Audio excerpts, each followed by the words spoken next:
Hello दोस्तों। मेरा नाम गीता है। उम्र है अभी 20 साल की। वो उम्र जब लड़की का बदन थोड़ा थोड़ा खिलने लगता है, जैसे कोई कोमल फूल जो सुबह की धूप में चमकने लगे। मैं गांव की हूँ, वो छोटा सा गांव जहां खेतों की हवा में मिट्टी की खुशबू घुली रहती है और शाम को घर की चौखट पर बैठकर दूर के पहाड़ देखना अच्छा लगता है। मेरी आंखें बड़ी बड़ी हैं, काली जैसे रात का आसमान और हंठ गुलाबी जो मुस्कुराते वक्त थोड़े मोटे हो जाते हैं।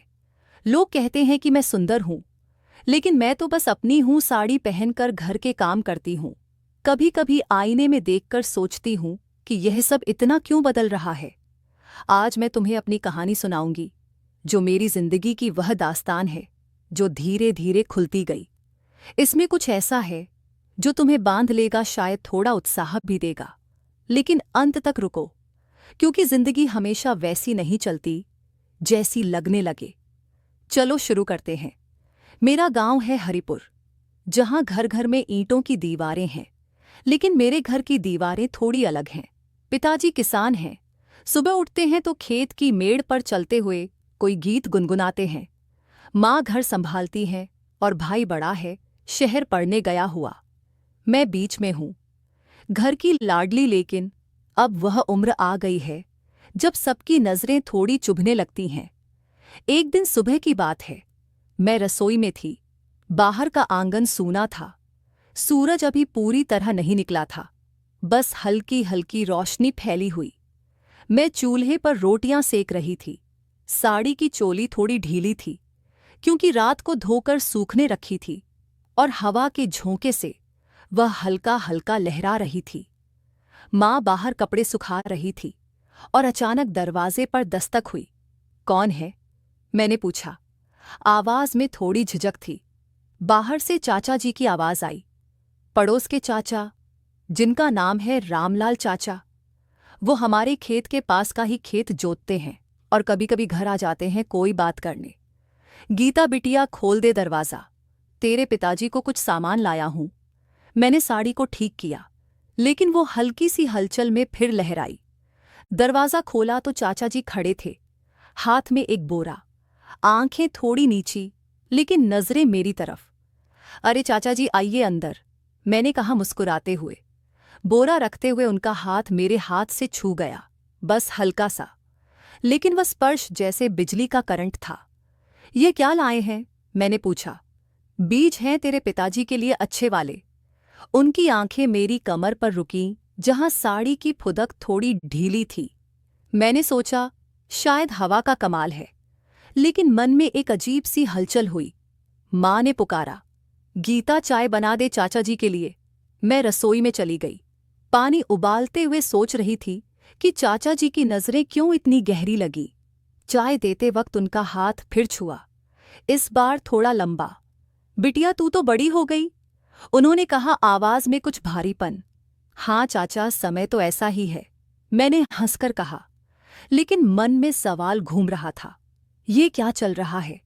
वो दिन बीता, लेकिन शाम को जब पिताजी घर आए तो उन्होंने बताया कि चाचा जी ने खेत में कुछ नया तरीका अपनाया है, बीज बोने का नया ढंग। गीता, तू भी देख लेना कभी।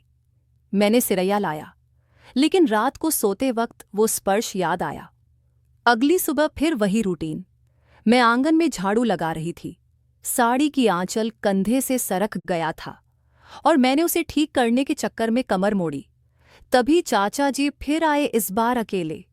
पिताजी कहाँ हैं? उन्होंने पूछा। खेत गए हैं, मैंने कहा। तो मैं इंतजार कर लूं? वो अंदर आ गए और बैठे बैठे बातें करने लगे। गीता, तू स्कूल जाती थी ना, अब क्या करती है? उनकी नजरें मेरी गर्दन पर थीं, जहां पसीने की बूंदें चमक रही थीं। घर के काम चाचा, कभी कभी किताबें पढ़ती हूँ। बातों बातों में उन्होंने कहा, तेरी कमर कितनी पतली है, जैसे कोई बांस की डाल। मैं हंसती, चाचा आप तो शायर हो गए। लेकिन मन में वह शब्द गूंज रहे थे। माँ आ गई तो बातें रुक गईं, लेकिन चाचा जी जाते वक्त बोले, कल आना खेत में, मैं तुझे वो नया तरीका दिखाऊंगा, बीज बोना सिखा दूंगा। मैंने हाँ कह दी, क्योंकि पिताजी का काम था। अगले दिन दोपहर का वक्त था। धूप तेज थी, लेकिन खेत खेत के बीच में छाया थी। मैं साड़ी पहनकर गई, सादा सूती वाला जो पसीने से चिपक जाता है। चाचा जी वहां थे हल लिए। आ गीता देख, यह तरीका है, बीज ऐसे बोते हैं। धीरे धीरे गहराई में डालकर उनकी आवाज में कुछ था जैसे दोहरा मतलब। मैंने हंसकर कहा, चाचा मैं तो कभी नहीं बोई, सिखाइए ना। उन्होंने मेरा हाथ पकड़ा हल्की मेड़ पर ले जाकर। उनका हाथ गर्म था, मेरा ठंडा। ऐसे पकड़ो मजबूती से और फिर धकेल दो अंदर। मैंने वैसा ही किया, लेकिन मेरी साड़ी की चोली में पसीना आ गया था और झुकते वक्त वो थोड़ी तनी। चाचा जी की सांसें तेज लगी। अच्छा है बिटिया, तू सीख रही है, अब मैं दिखाता हूं कैसे गहराई तक जाता है। वो आगे झुके, उनका कंधा मेरे से सटा। मन में डर था लेकिन उत्सुकता भी। क्या होगा आगे? तभी दूर से पिताजी की आवाज आई, रामलाल क्या कर रहे हो? चाचा जी पीछे हटे और बोले, बिटिया को सिखा रहा हूं। पिताजी हंस पड़े। अच्छा है, घर की बेटी को भी काम आना चाहिए। वो दिन खत्म हुआ, लेकिन मेरे मन में सवालों का सिलसिला शुरू हो गया। रात को मैंने डायरी में लिखा, चाचा जी की नजरें, उनका स्पर्श, क्या यह सिर्फ मदद है या कुछ और? समय बीतता गया धीरे धीरे। कुछ दिनों बाद गांव में एक छोटा सा मेला लगा। नहीं वह घिसा पिटा वाला नहीं, बल्कि हमारे मोहल्ले का अपना, जहां लोग घर के आंगन में इकट्ठा होते हैं, कोई नया बीज लाकर बांटते हैं। मैं वहां गई, साड़ी में बाल खुले। चाचा जी वहां थे दूसरे चाचाओं के साथ, बातें हो रही थीं, हंसी जाक। अचानक उन्होंने मुझे बुलाया, गीता आना, यह देख यह नया बीज। मैं गई और उन्होंने बोरा खोला, अंदर से बीज निकालकर मेरे हाथ पर रखे। छू कर देख कितना सख्त है। उनका हाथ मेरे हाथ के ऊपर रहा थोड़ी देर। आसपास लोग थे, लेकिन वह पल जैसे अकेले का था। हाँ चाचा, अच्छा लग रहा है, मैंने कहा, लेकिन मेरी आवाज कांप गई। फिर उन्होंने कहा, इसे बो तो फसल कितनी लगी हो जाएगी। तू कल आना, मैं तुझे और सिखाऊंगा। मन में वह कल की कल्पना घूमने लगी। खेत में अकेले, वो स्पर्श, वो नजरें। क्या होगा? रात को सोते वक्त नींद नहीं आई। अगली सुबह मैं तैयार हुई, लेकिन माँ ने कहा, आज घर पर रह, तेरे चाचा साहब आ रहे हैं शहर से। चाचा साहब मतलब पिताजी के भाई, जो शहर में नौकरी करते हैं। चाचा साहब आए दोपहर को, सूट बूट में शहर की हवा लगी हुई। गीता बिटिया कितनी बड़ी हो गई। उन्होंने गले लगाया, लेकिन उनका गला लगाना अलग था, भाई जैसा स्नेह भरा। चाची को याद करो, मैंने कहा। वो हंसे। हाँ, तेरी चाची को तो तू भूल गई। शाम को हम सब बैठे चाय पीते। चाचा साहब ने बताया शहर की बातें, वहां की नौकरियां, पढ़ाई। गीता तू भी आजा, कुछ सीख ले। उनकी आंखें साफ थीं, कोई छिपा मतलब नहीं। लेकिन जब चाचा जी का जिक्र आया तो पिताजी बोले, रामलाल अच्छा आदमी है, खेत में मदद करता है। चाचा साहब ने कहा, हाँ लेकिन बेटियों को अकेले मत भेजना। मन मन में कुछ क्लिक हुआ। रात को चाचा साहब के साथ बातें की। वो मेरी डायरी देख ली। क्या लिखा है? मैंने हंसकर कहा, अपने मन की बातें। उन्होंने पढ़ा और बोले, गीता, जिंदगी में स्पर्श सबके अलग होते हैं, कुछ स्नेह के, कुछ छल के, सावधान रहना। वो रात लंबी लगी, लेकिन सुबह चाचा साहब चले गए। जाते वक्त बोले, मुझे चिट्ठी लिखना अपनी कहानी। अब चाचा जी की मुलाकातें बढ़ गई। एक दिन खेत के पास नहर थी, पानी छोड़ने का काम। मैं पानी देखने गई, क्योंकि पिताजी ने कहा था चाचा जी वहां थे नहर के किनारे। गीता, आप पानी कैसे छोड़ते हैं देख। मैं गई, साड़ी को ऊंचा किया, क्योंकि पानी की धारा तेज थी। ऐसे पकड़ो, रस्सी खींचो मजबूती से। उनका हाथ मेरे कंधे पर गाइड करने को। पानी बहने लगा, लेकिन मेरी साड़ी गीली हो गई, चिपक गई। चाचा देखो क्या हो गया, मैंने शर्माते हुए कहा। वो हंसे, अरे ये तो ठंडक है, मैं सुखा दूं। लेकिन तभी गांवों का लाला जी आ गया, जो पानी बांटते हैं। रामलाल क्या कर रहे हो? चाचा जी पीछे हटे। घर लौटकर मैंने सोचा, ये सब क्या है। रात को माँ से बात की। माँ, चाचा जी अच्छे हैं ना? माँ ने कहा, हाँ बेटी, लेकिन दुनिया में सब अच्छे नहीं होते। तू अपने काम पर ध्यान दे। धीरे धीरे दिन गुजरते गए। एक शाम घर पर कोई नहीं था। पिताजी खेत में, माँ पड़ोस गई। मैं अकेली थी, किताब पढ़ रही। दरवाज़ा खटखटाया। चाचा जी, गीता तेरे पिताजी को बुलाने आया। मैंने अंदर आने को कहा। बैठे बातें। तू कितनी शांत है, जैसे कोई तालाब का पानी। उनकी नजरें मेरी आंखों में। चाचा आप तो कवि हो गए। हंसी हुई लेकिन हवा में तनाव था। कल खेत में आना, एक नया पौधा लगाएंगे। मैंने हाँ कहा। रात को नींद में सपना आया, खेत स्पर्श, लेकिन अंत में फूल खिले। अगला दिन आया। खेत में चाचा जी इंतजार कर रहे थे। आ गीता, यह पौधा लगाते हैं, जड़ें गहरी डालनी पड़ती हैं। मैंने मिट्टी खोदी। हाथ गंदे हो गए। उनका हाथ मेरे हाथ पर, मिट्टी लगी। ऐसे दबाव, नरमी से।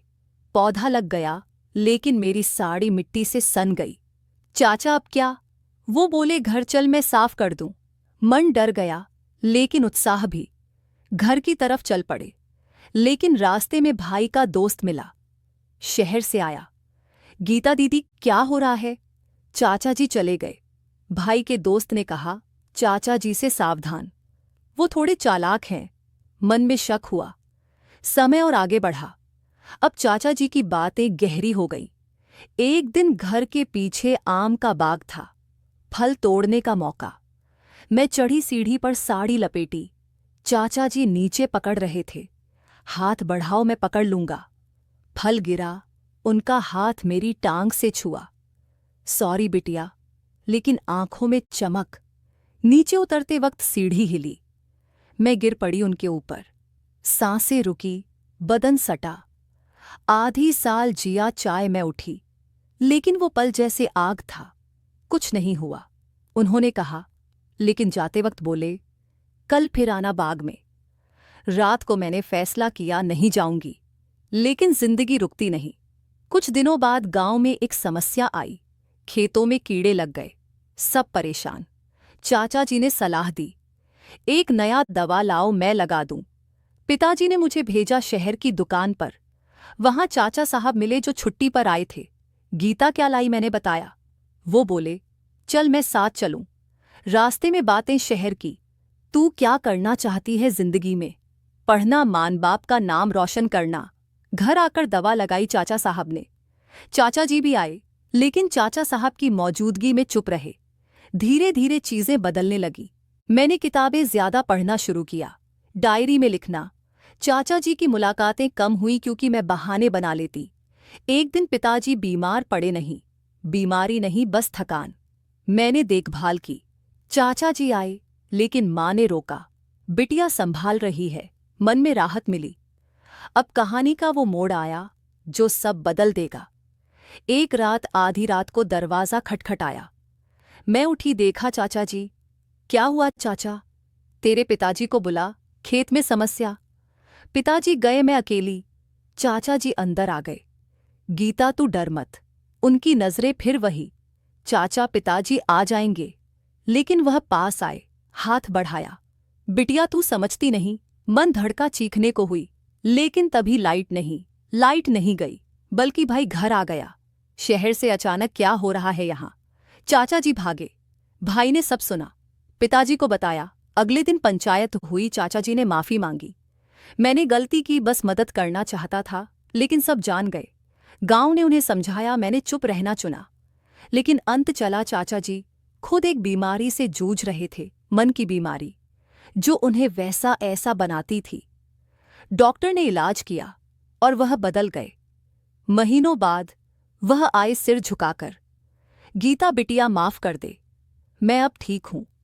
मैंने माफ किया, और कहानी, वो बीज जो हमने बोए थे, वो फसल लहलहाई। चाचा जी अब सच्चे में मदद करते हैं, बिना किसी छल के। मैंने पढ़ाई की, शहर गई, लेकिन गांव लौटकर सोचती हूं, जिंदगी में स्पर्श स्नेह के होते हैं, छल के नहीं बातें। लेकिन अंत में सब अच्छा। अब तुम बताओ, कैसी लगी कहानी?